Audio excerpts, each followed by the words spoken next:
Let's go, day 2, let's go!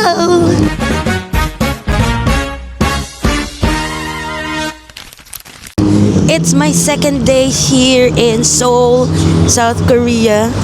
Maaraw pero it's currently 5 degrees.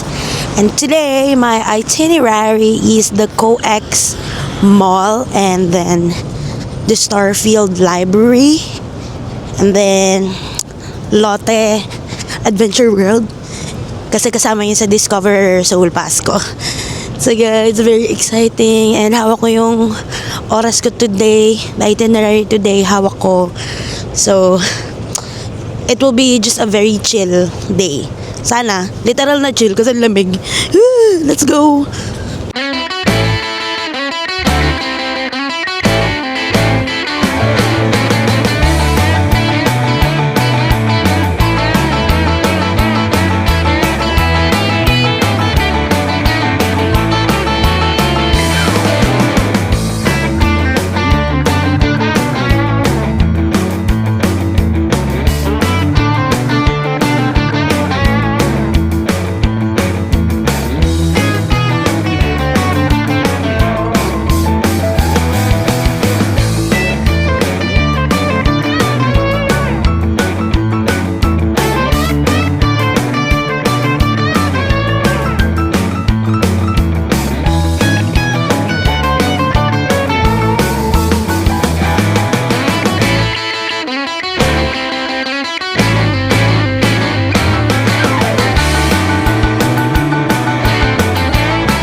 Arrived at my first stop of the day and that is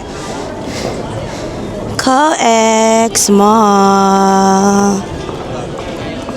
COEX. Hindi ko sure guys ano yung abbreviation ng COEX. I think Convention Center. Tama ba? Pwede rin namang hindi, tawag nila kasi dito, another term is convention, World Trade Center. So, ito yung parang World Trade Center nila. And then, from here, nandito na rin yung second stop ko, which is the Starfield Library. Yung sikat na library here. So, mamaya, punta muna ako. And, alam nyo ba, trivia lang. Quick trivia lang. Yung gumawa ng whole itinerary ko ay ChatGPT. So, I just prompted that I will be here in X days, ganyan. And nilista ko yung and I wanted to explore, ganito, ganyan. Yung mga nakita kong mga lugar na sikat sa TikTok, gano'n. So, nilista ko yun. Sabi ko kay ChatGPT na I wanted to visit this, so make me an X days itinerary. So, si ChatGPT na yung nag-ayos kung ano yung nasa day 1, ano yung nasa day 2, 3, ganon, and so on. Tapos, di ba bumili ako ng Discover Seoul Pass. So, doon sa Discover Seoul Pass, merong may mga attraction doon na libre kang makakapasok. So, ang laki rin na nasave ko doon, like mga 7,000 pesos. Yung nasave ko from buying Discover Seoul Pass. So, yun na nga. After ko i-prompt si ChatGPT na gumawa ng yung X days na itinerary, di bumili ako ng Discover Seoul Pass. Tapos, sabi ko sa kanya, bumili ako ng Discover Seoul Pass. Ngayon, i-squeeze in mo dun sa nagawa mo ng itinerary yung mga attraction sa Discover Seoul Pass para masulit ko yung 48-hour Discover Seoul Pass ko. So, ibig sabihin, for the first 2 days, etong first 2 days ko ay puro Discover Seoul Pass kasi other itineraries na yung for the remaining days. Ngayon, ginawa niya, ang galing niya. So, ngayon, I also made sure to prompt ChatGPT na maging very detailed sa sa transportation, like saan yung exit, anong line yung sasakyan, anong pangalan ng station yung bababaan, anong pangalan ng station yung sasakyan. And so far, etong itinerary ko na to, talagang thank you ChatGPT kasi hindi pa ako naligaw. Hindi pa ako naligaw guys, ang galing. Hindi pa ako naligaw, sakto lahat ng pinuntahan ko. Tapos, meron din binigay si ChatGPT ng mga hour kung gano'n ka katagal mag-stay dun sa lugar na yon. Pero, ang gano'n ka katagal mag-stay dun sa lugar na yon. Pero so far, hindi ko naman siya nasusunod kasi gusto ni ChatGPT like 2 hours ako sa ganitong area. Mabilis akong mapagod. Hindi naman mabilis ako magsawa din sa area. So, pupunta agad ako doon sa next, ko. So, nasusulit ko talaga siya. And meron pa akong mga side itinerary. And also, another trivia, hindi nakakahiya mag-vlog dito. Kasi, first of all, di nila alam yung language mo. Pangalawa, hindi ka nila kilala. Pangatlo, ang daming nagvo-vlog dito, guys. Like, kabi-kabila. Like, hindi ka na nga nila papansinin kasi ang dami nila nakikita nagvo-vlog. So, parang, normal day in a life of of a Korean who's residing sa Seoul. Kasi ang dami, puro rin sila mga DJI. So, wala, parang normal day lang talaga. So, very advantageous siya sa akin. So, kaya ang gagawin ko rito sa COEX Mall ay sabi ni ChatGPT mag-lunch daw ako, pero nag-late breakfast na ako eh. So, papasok na lang ako and hopefully hindi ako mapagastos kasi mahal dito guys. Ang mahal. So, disiplina na lang talaga at pigilan ng sarili sa paggastos. Yun lang.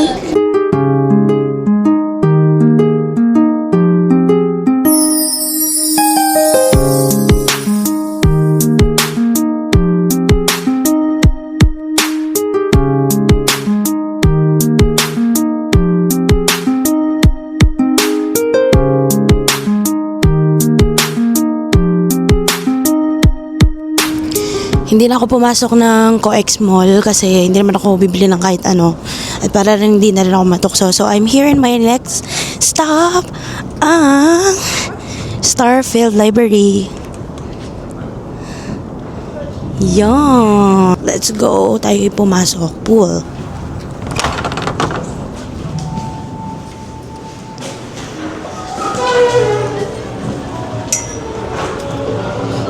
Oh my gosh, ang ganda.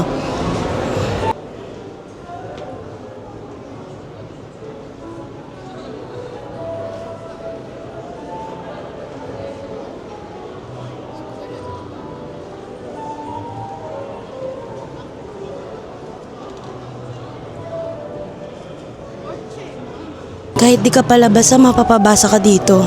Sige, hanap tayo ng mapabasa.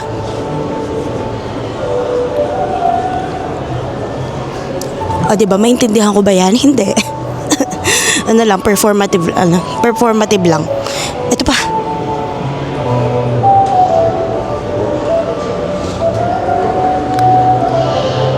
Wala bang English? Malamang library nila to. Huwag kang demanding. Ito pala yun.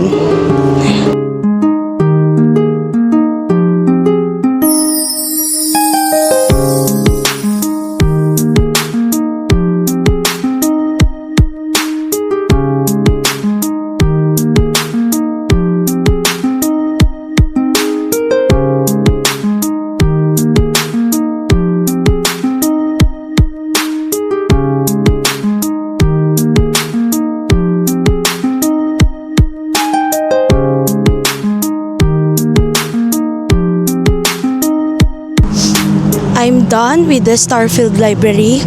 Wala akong ginawa doon. Hindi ko rin naman mababasa yung mga libro eh. Wala lang. Nagpanggap, ganun. Anyway, next destination is nandito na tayo. It's the Lotte World Adventure. So, it's a theme park. Merong rides. Pero, dito, indoor. So, exciting. Libre din siya dun sa Discover Seoul Pass ko. So, libre lang ako dito and may mga libre din na rides. At meron din mga may bayad. Yay!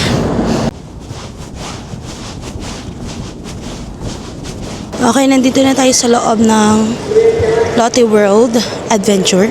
Ang init pala. Kasi may heater na dito. Anyway, I will just show them my Discover Seoul Pass.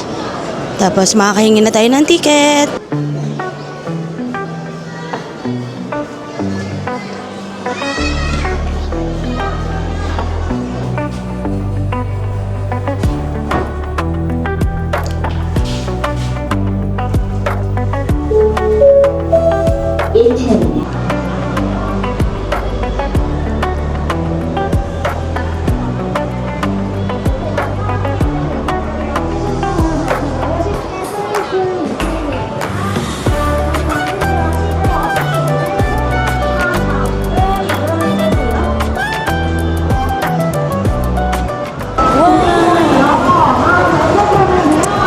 As an Enchanted Kingdom lover, this is heaven.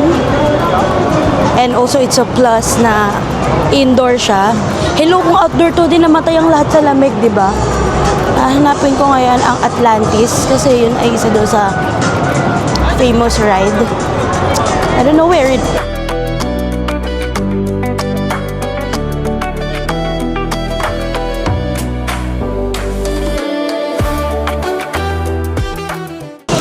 Yan, and to complete the Lotte World Adventure experience, ako ay estudyante today. Look at this outfit, ang cute. Look. Charan! Hello, mga classmate, nandito na ako sa natin, sa meeting place natin, mga classmate. Nasaan na ba kayo? Nandiyan sa 7-Eleven? Nasa 7-Eleven Korea ako, mga funny ka.